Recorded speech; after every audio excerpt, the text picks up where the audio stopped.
Pemerintah Kota Pekalongan melalui Dinas Kependudukan dan Pencatatan Sipil atau Dindukcapil terus mendorong masyarakat untuk tertib mengurus dokumen administrasi kependudukan atau Adminduk.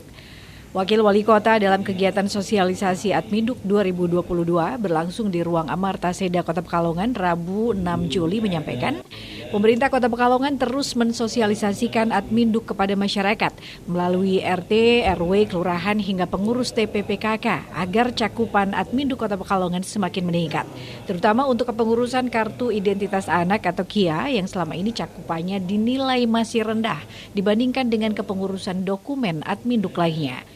Pihaknya berharap usai kepengurusan Adminduk ini tertata rapi dan tertib, maka pengambilan kebijakan yang dilakukan pemerintah akan semakin mudah, cepat, dan tepat sasaran.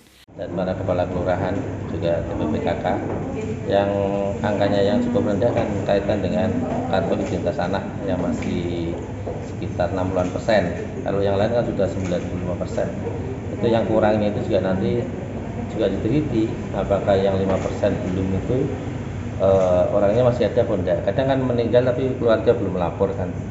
Kalau yang KIA memang harus segera ditingkatkan partisipasinya. Lah kemudian kita harapkan ketika administrasi kependudukan nanti sudah tertata rapi menjadi satu data, itu pengambilan kebijakan lebih mudah. Tapi memang ada beberapa hal yang nanti akan dicarikan solusi oleh Dindukcapil terkait dengan data penduduk di masing-masing RT, karena Pak RT itu bagian dari yang nggak boleh diberikan data kependudukan secara pribadi. Jadi kalau ada orang pindah kan sekarang sudah nggak perlu pengantar dari ketua RT ketua RW, sehingga Pak RT Pak RW mungkin nggak tahu tiba-tiba orang itu sudah nggak berada, atau ada orang baru yang nggak masuk ke situ. Itu juga bagian dari yang harus dikomunikasikan. Kira-kira Pak RT itu tahu betul siapa saja warganya pendatang, karena itu rawan. Kita kan harus melakukan deteksi dini terutama untuk para pendatang di wilayah mereka. Itu ada orang pendatang baru itu nanti mekanisme ngeceknya seperti apa, nanti Dindukcapil yang akan memikirkan solusi. Sementara itu, Kepala Dindukcapil Kota Pekalongan Slamet Haryadi menjelaskan, dalam sosialisasi Adminduk ini diinformasikan kepada masyarakat terkait berbagai kebijakan baru dalam kebijakan Dindukcapil, seperti layanan terintegrasi 3-in-1, pelayanan Adminduk online hingga kepengurusan dokumen kependudukan lainnya. Slamet menerangkan, Dindukcapil telah bekerja sama dengan beberapa rumah sakit pemerintah maupun swasta dan juga rumah bersalin agar cakupan 3-in-1 bisa lebih meningkat lagi. Informasi ini pada masyarakat beberapa kebijakan baru ya yang sampai antara lain ya seperti pelayanan terintegrasi 3-in-1 itu, manakala ada anak yang lahir itu di samping mereka kita berikan akte kelahiran juga diberi KIA dan KK perubahan.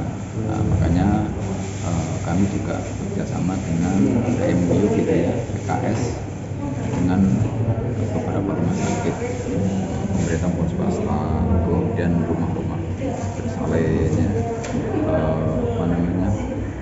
itu kita lakukan supaya cakupan program kelima ini bisa lebih meningkat.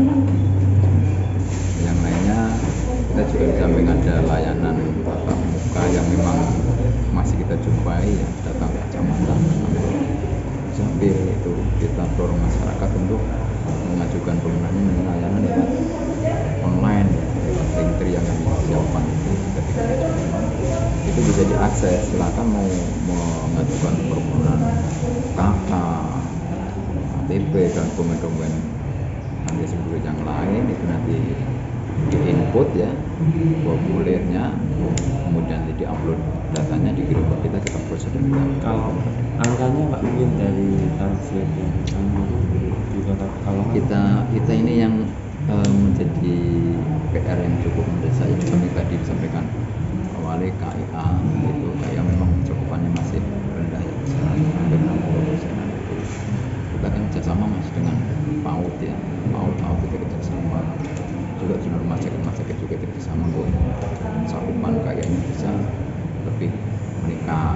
ini nanti termasuk juga bekerjasama dengan pengurus PKK. Itu kan dekat dengan keluarga, ya dekat dengan anak. Itu harapan nanti yang belum kaya ya kita berikan kaya itu sesuai dengan persyaratan yang disampaikan. Nah, kemudian yang lainnya adalah yang dalam waktu dekat itu ini ya kita kan akan menghadapi pemilu ini 2024. Kami masih punya data ya kisaran 21 ribuan itu kalau sampai 2024 ya kita berhitung sampai 2024. Itu itu nanti kita coba garap, kita lakukan perekaman ya, sehingga nanti di hari pemilu itu tidak ada lagi harapan kami ya warga yang tidak berKTP itu karena akan mereka nanti punya hak pilih itu. Jadi harapan kami nanti betul-betul bisa zero ya, tidak ada masalah semuanya berKTP di hari pemilu. Memang yang dalam waktu dekat ini kalau yang usia 17 itu kan amat juga cukup banyak karena di bawah 17 itu kita melakukan perekaman. Usia 16 tahun sudah bisa kita lakukan perekaman, kepada 17 itu bisa cetak. Pihaknya juga mendorong masyarakat untuk memanfaatkan layanan online untuk pengajuan dokumen Adminduk melalui e-adminduk.pekalongankota.go.id atau bisa juga link.ee/layanan_dukcapil3375. Meski layanan secara offline baik datang ke kecamatan atau di Dukcapil masih tetap terlayani. Irva Febriani, Batik TV melaporkan.